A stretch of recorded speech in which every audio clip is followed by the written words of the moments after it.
Honestly, I think one of the best examples is going to be, again, that two-sided view of a relationship. So really looking at the interactions of a relationship over time. When does the creator post about a brand? When does the creator message with the brand, interact with the brand, participate in some way, shape, or form? But also, when does the brand give that back, right? When are they posting the creator's content on their owned and operated channels?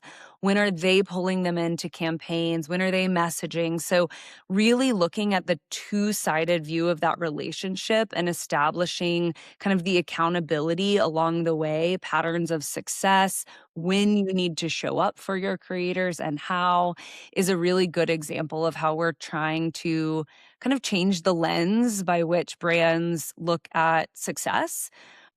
Hello, I'm Mike Ryan. I'm the Chief Networking Officer at PIMS, and welcome to our second season of Minutes with Mike. Now in my 33rd year at PIMS, I've had the privilege of partnering with companies both large and small, supporting their PR and marketing through customized fulfillment and distribution that delivers measurable impact on their brand perception, boosts positive affinity, and fuels their overall brand performance. And throughout my career, I've had the chance to work alongside many talented folks. This is their story.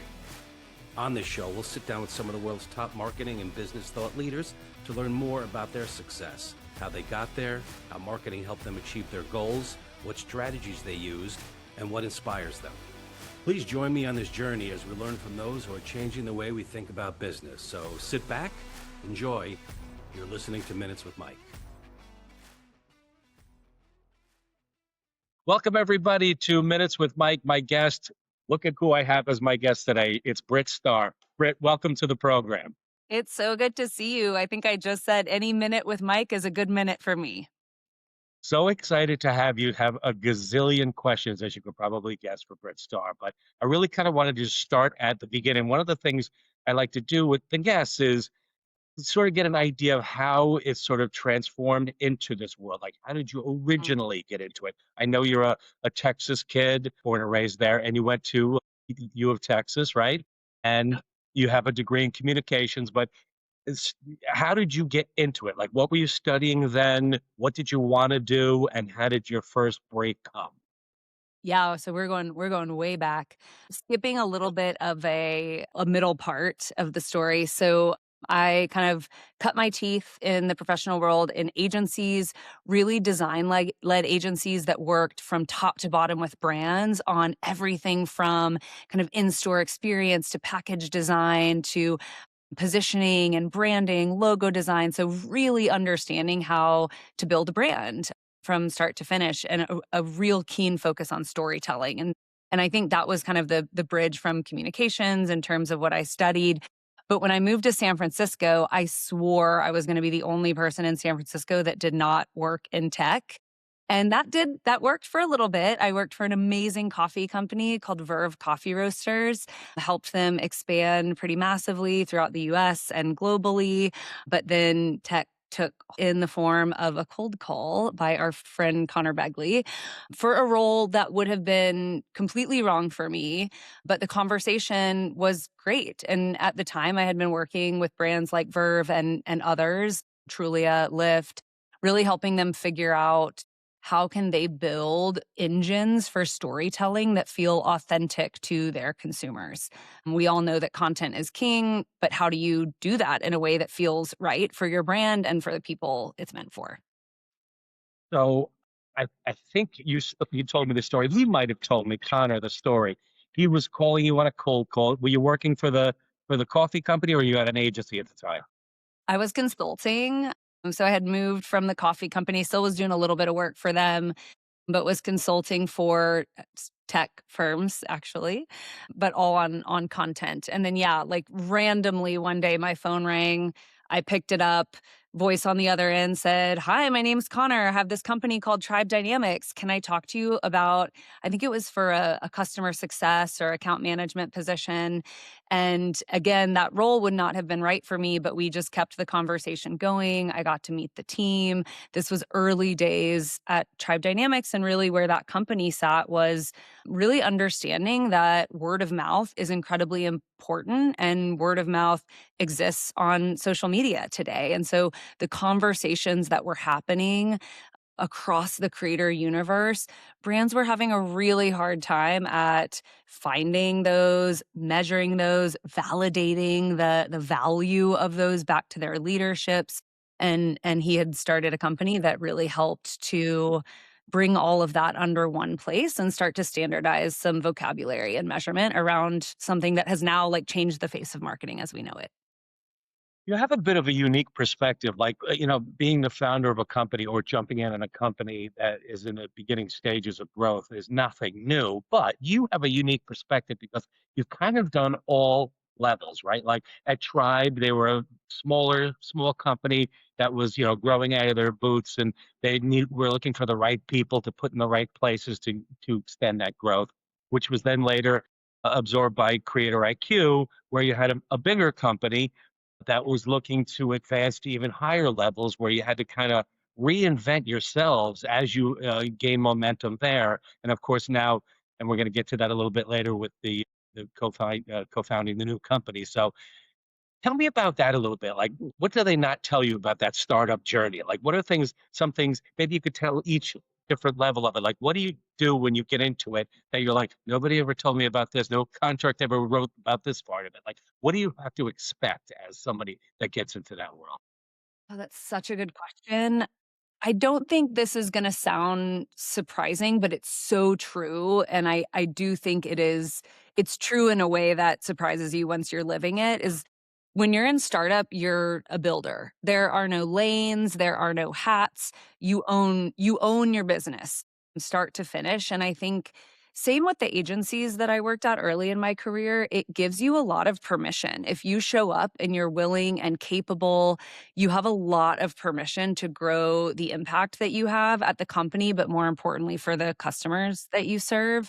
And I think that space that startups specifically provide and some agencies provide for the right person can be really exciting. It can also be really intimidating. Like, what am I supposed to do today? Nobody's telling you. It hasn't been done before. There's no process, there's no systems.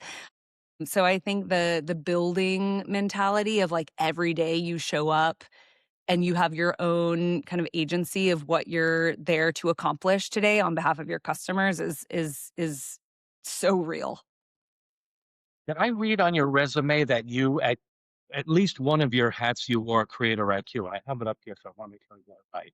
Were you the SVP of revenue at Creator IQ or at Tribe? At Tribe, I was, which is actually a really interesting it's an interesting story. I remember sitting down with the founders of Tribe, Connor and John at the time, and it was really Connor, originally ran all of the kind of go-to-market business functions. John was the technical co-founder, kind of ran all of the tech engineering product teams.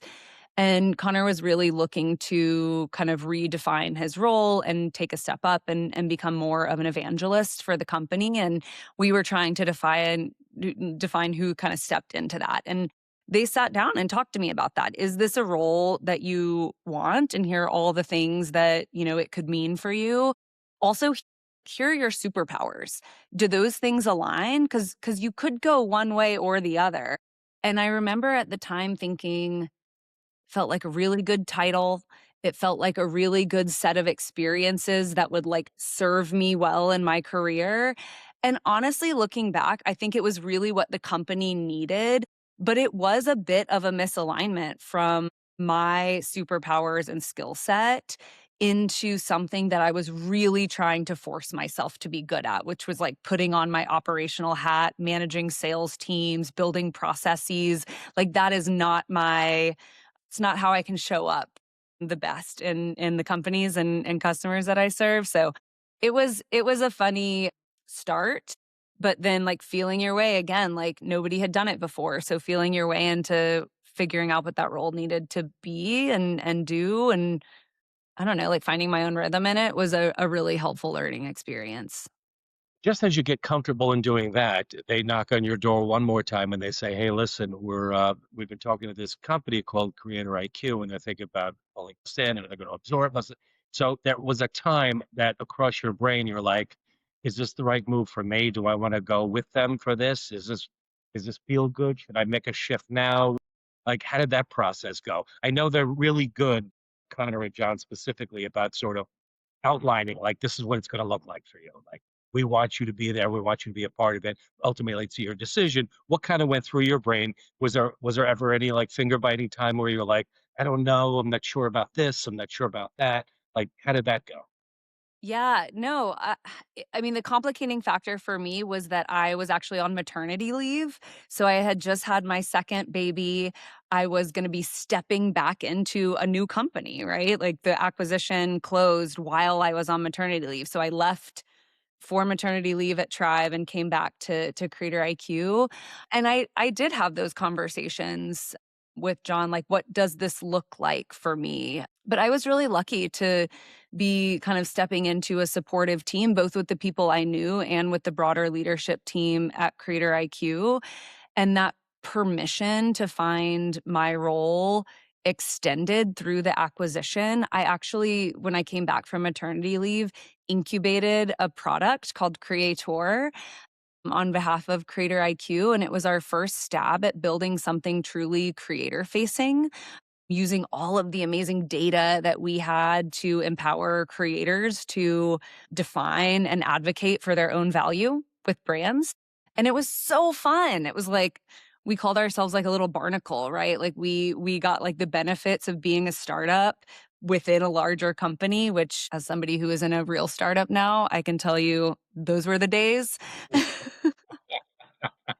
But no, it was great. I again, definitely a big change and transition, but I don't know how you are, but I've always I'm not an overtly ambitious person. I really like to understand what is kind of rolling out in front of me, and I've been really privileged to be able to step into opportunities with really good people that have served me well, but I'm not kind of taking stock of what each of my decisions mean at the moment I'm making them. I was thinking on the way in today, because you had an event, last week that we were lucky enough to attend, and in my brain, I was looking forward to the, discussion portion of it where somebody's going to grab a microphone, go out in front of everybody, kind of tell everybody why we're here. And of course, it was you. And while you were doing it, it hit me in the brain, and I was thinking about it more this morning too. Like, I'm the chief networking officer at PIMS, so as part of that duty, I network. I go out, I go to events, I strategize with partners, I create sort of a relationship between PIMS and this partner. And in doing so, I've been lucky enough to be seated in an audience that has been facing you behind the microphone, probably top five. Like, if I go through the people in my brain like that have presented and presented well, you're in that top five people that I think about when I think about giving presentations. These are the faces that I picture out there. That is very kind. And as you're doing it, and here comes more compliments, you do it so well that I think to myself, like, this is part of the reason that you get the opportunity at Creator IQ when you were SVP of marketing, and they brought you in as the CMO ultimately before you had left.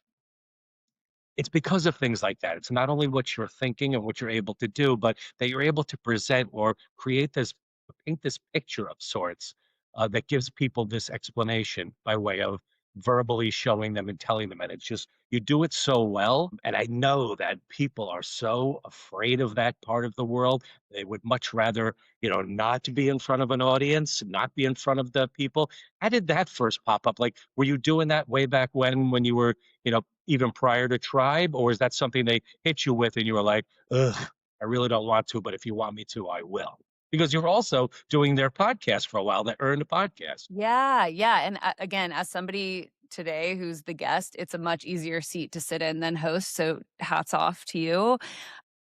I have always loved presenting. It is something that has always come naturally to me. I completely understand why it doesn't and why it can be really intimidating, but I people have asked me before what advice do I have in terms of how to give a good presentation? And for me, my first response is don't think of it as a presentation. I think if you know what you're talking about, if you're really excited about what you're sharing and you can translate that knowledge and enthusiasm to the audience, that's really what they're there to see. I'm not a person who works on a script. It's really just about having a conversation, granted in a weird format because you're, potentially talking at tens, hundreds, thousands of people, but just have a conversation about things that you know and light you up. And I think that that's really contagious. So it's always been something, even agency days, I would be in rooms of people, actually often as the only woman and definitely as the youngest woman in the room, presenting to big roomfuls of people and telling stories. Well, you do it well. So hats off to you. I want to talk to you a little bit about as we get into your new venture. I wanted to sort of set the stage a little bit by talking about brand building and the creator economy. I think I read a quote. You said brands don't own their own stories anymore. People do. What did you mean by that? If you look at all of the content out there in the world, right? I think a brand is what people say about you when you're not in the room, right? You can do the best you can at building brand equity and story, and at some point you have to deliver that to the world, and then they take it and they make it their own. And so if you can hear what other people are saying about you when you're not around, that I think is the truest representation of what your brand means. And the conversations that are happening in the world when the brand isn't there are creators. I mean, creator content drives 32 times the amount of content that brand owned content and platforms put out. So just by sheer volume, but that tracks with engagements. Like this is where people are getting their information, building communities. And so it really has shifted that power dynamic where brands really exist and are nebulous in the way that people kind of take and translate that story. And that happens through creators often. Worlds intersect multiple times, but we certainly intersect in the influencer marketing area. With PIMS, we do fulfillment and distribution, where we send these wonderful new arrivals out from the creators and the brands out to the world, D2C. I oftentimes think like hearing it from you or the likes of you would be something that the audience would appreciate. What separates brands from simply doing influencer marketing from brands that truly understand creators? Yes, I love this question. And I do think the role PIMS plays specifically in getting product and those brand experiences into the hands of creators is massive, right? That is a direct conduit to sharing experience, which is really, again, a huge part of the storytelling. By far, the thing that sets brands apart when you're looking at the creator world is how they approach community and relationships. I think it is very easy and traditionally what we've seen, in kind of decades past is that we were really looking at kind of a campaign to campaign activity and set of programs. Brands would reach out to creators when they wanted to launch a product, when they wanted to run a campaign, the creators would kind of serve, check, check, check. I created this content. The brand would move on, next campaign. Today, it is much more of an evergreen, living, breathing community. And the brands that invest in building and nurturing that community for like the long term are really going to build lasting success. And that's even more important today, I think, because you can drive so many diverse outcomes with creators today. And you hear that all day, every day. You can drive commerce, direct revenue. UGC is huge right now. Paid advertising is exploding using creator content, right?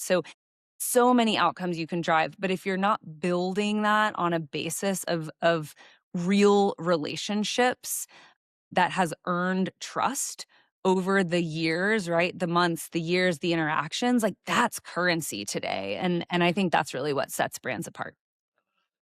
When I first started doing this, there were no creators, there were no influencers wasn't even a word, right? It was all media based driven. It was newspapers, magazines, TV, radio. Now it's almost, wholeheartedly creators and the influencers.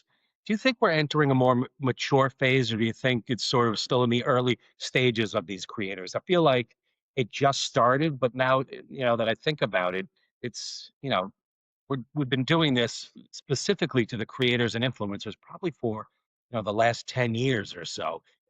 You think we're now moving into a different phase of that, or do you think it's still sort of people are still trying to feel their wares in that? I think it's both. I think the way my conversations have changed in the last decade is you don't have to convince anyone that creator marketing, influencer marketing is important anymore. 10, 14 years ago, that was the job. It was like, this is why you need to care about this. Today, it's much more about how do you go about this the right way? Where are you today in that journey? Where can you start? What's the next step? I also think that we are, especially with all of the technological advances, scale is a big focus today. And while that is incredibly important, depth is also very important. And so brands need to be really cautious today of not kind of sidestepping depth or like authenticity of relationships and community building for the sake of scale, which is like more creators, more content, more, more, more. Both have its place, but you can't do scale in a sustainable way without the depth and foundation of those relationships. Really good, really good. Let's talk about Kin because I want to talk to you a little about measurements and ROIs and stuff, but I don't want to waste any more time before I jump right into it. Your newest venture, Kin for Brands. Tell us about that. Yeah, we're so excited. So we officially launched Kin last week. You were there. Thank you so much for joining us at our New York launch party.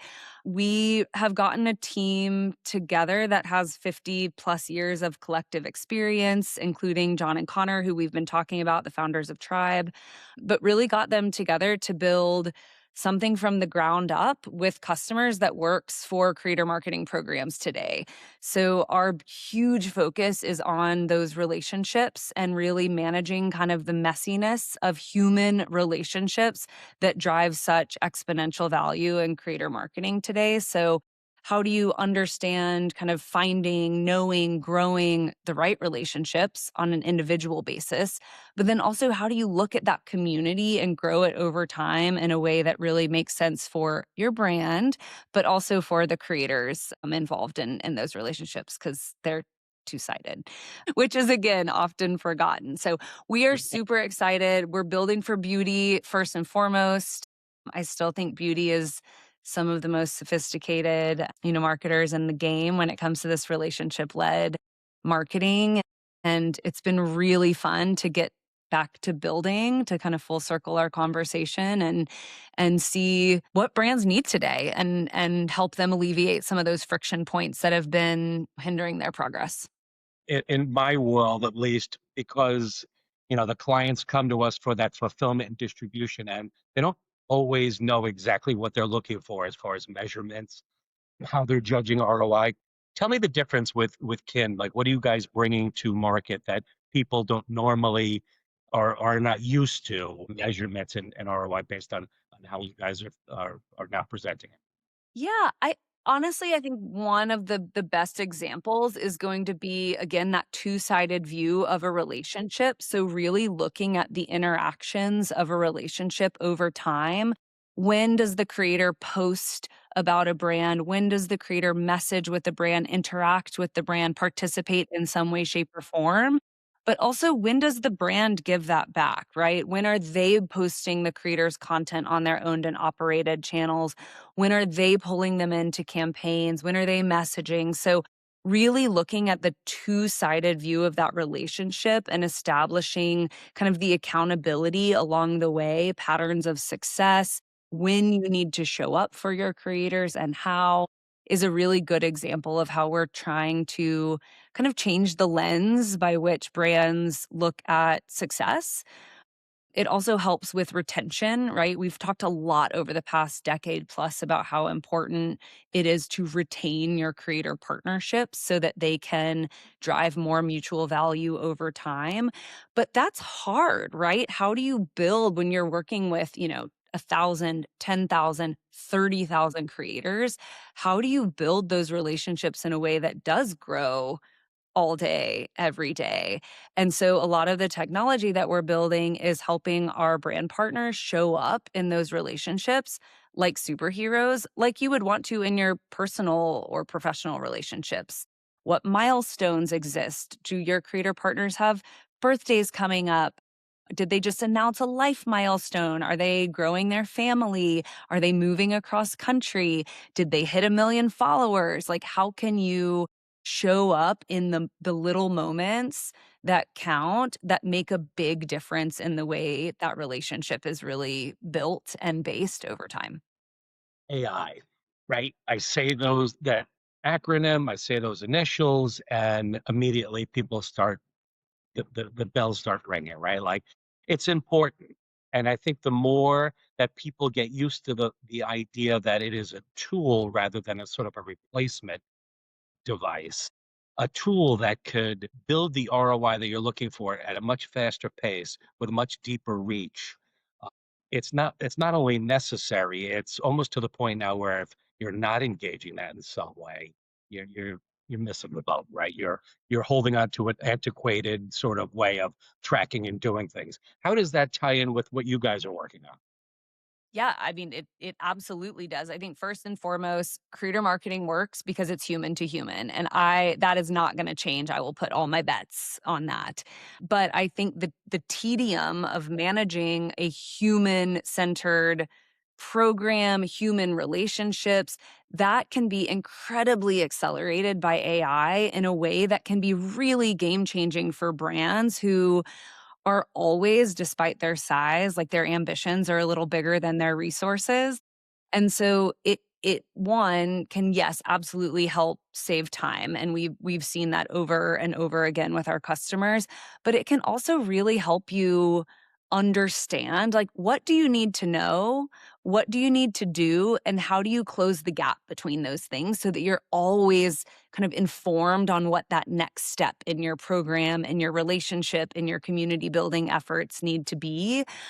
The amount of context that you can get because of AI, what you can learn about your creators, about your community, about your own brand, it's pretty wild when you open that up, and then the ability to put that into practice and action in, the split second is it's a game changer. It really is truly for brands.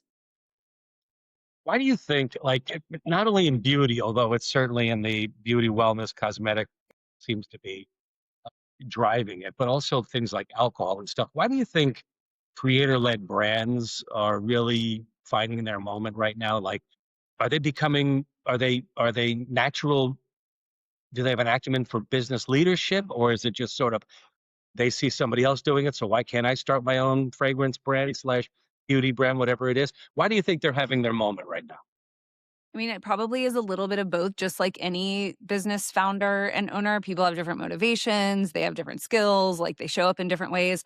I'll say the best creator-led, creator-founded brands work because creators know what it takes to build community from the ground up, to listen to their consumers, to build kind of out loud. I know that's a phrase that gets thrown around a lot, but I think that huge currency, and we see this in at Kin as well, is we've spent the last decade earning the trust of our community, right? Of beauty brands, of marketers, of partners like PIMS. And so now that we're starting something new, people are so willing and excited to trust us again that we are able to accelerate at such a rapid pace because we have that built-in kind of trust and community around us. And creator founded brands are the same, right? They've spent years building trust and connection with the communities that exist around them, and those communities tend to be really excited when they grow their careers and they show up to support. You've had a rich career in marketing, and I'm curious what trends, because I have a couple in my head that I think some are positive, some are negative. But what trends do you think right now are flying under the radar? Which ones do you think, or what are you noticing as a trend that you've seen that you're like, that was something that I didn't think was going to be great and is, or something that people thought was going to be great and isn't?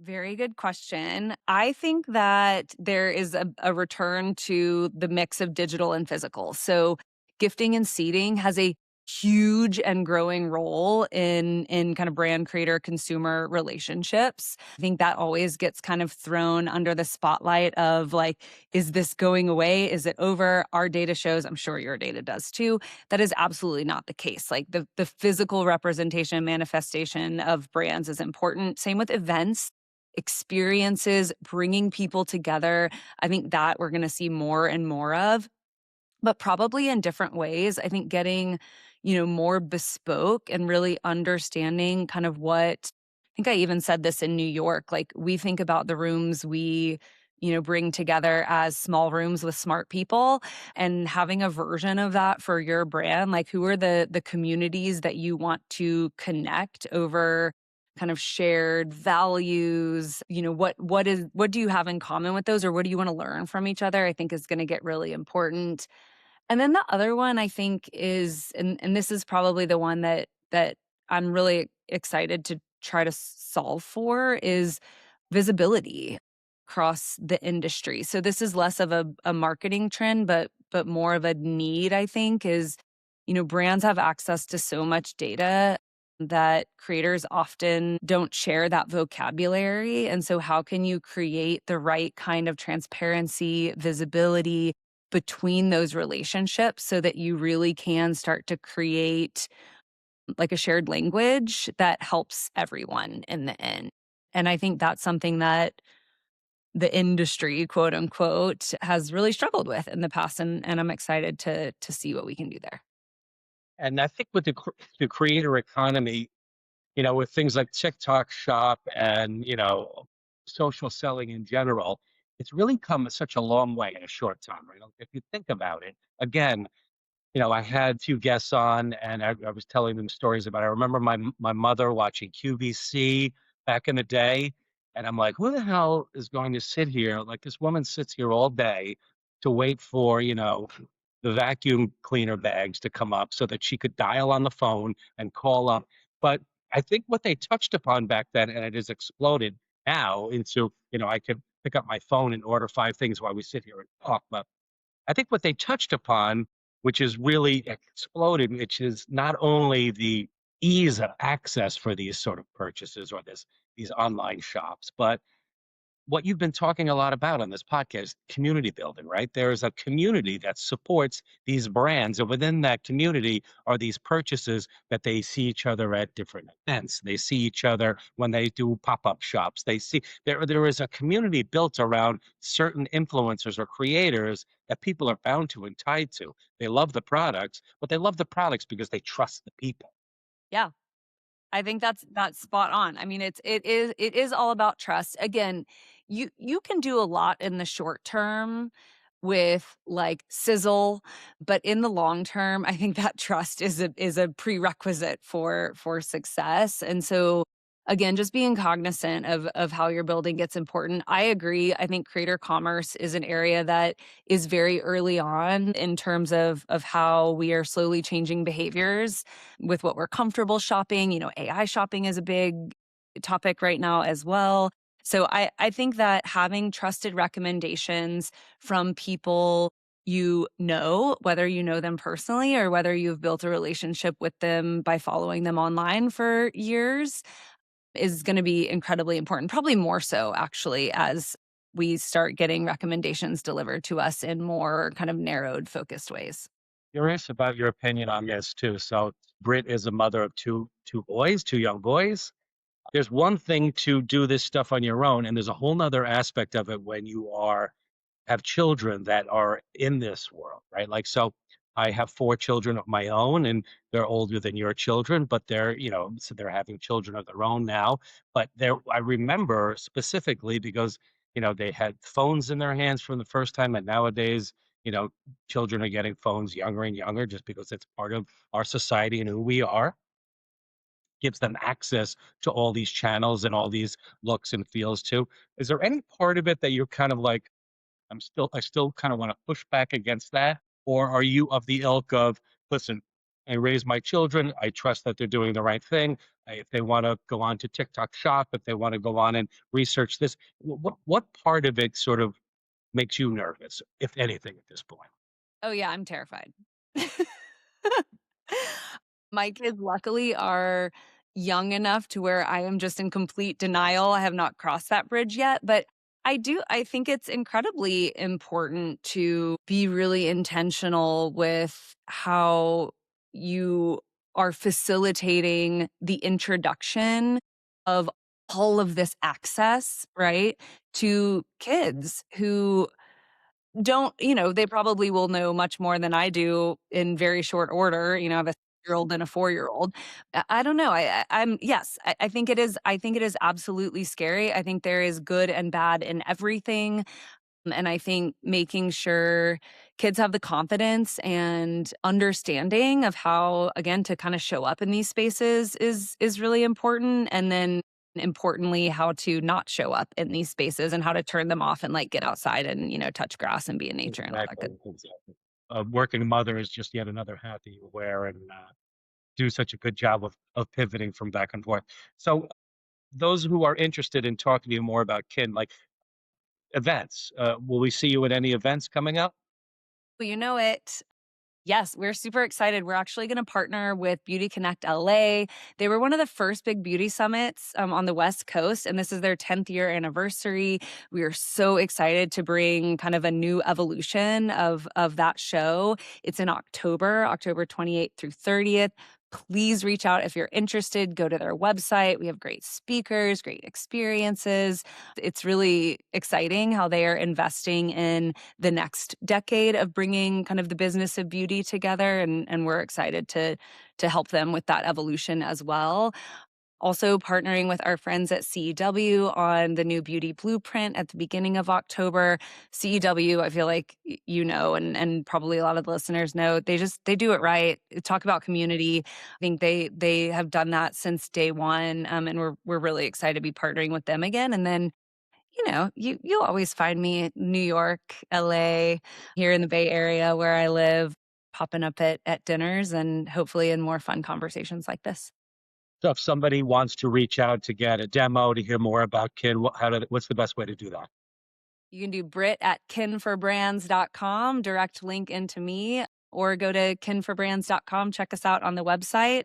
There's lots of kind of big buttons all over the place to connect with somebody on our team. But anybody that people talk to will be someone who helped build Kin. So you can get the inside track from any of us.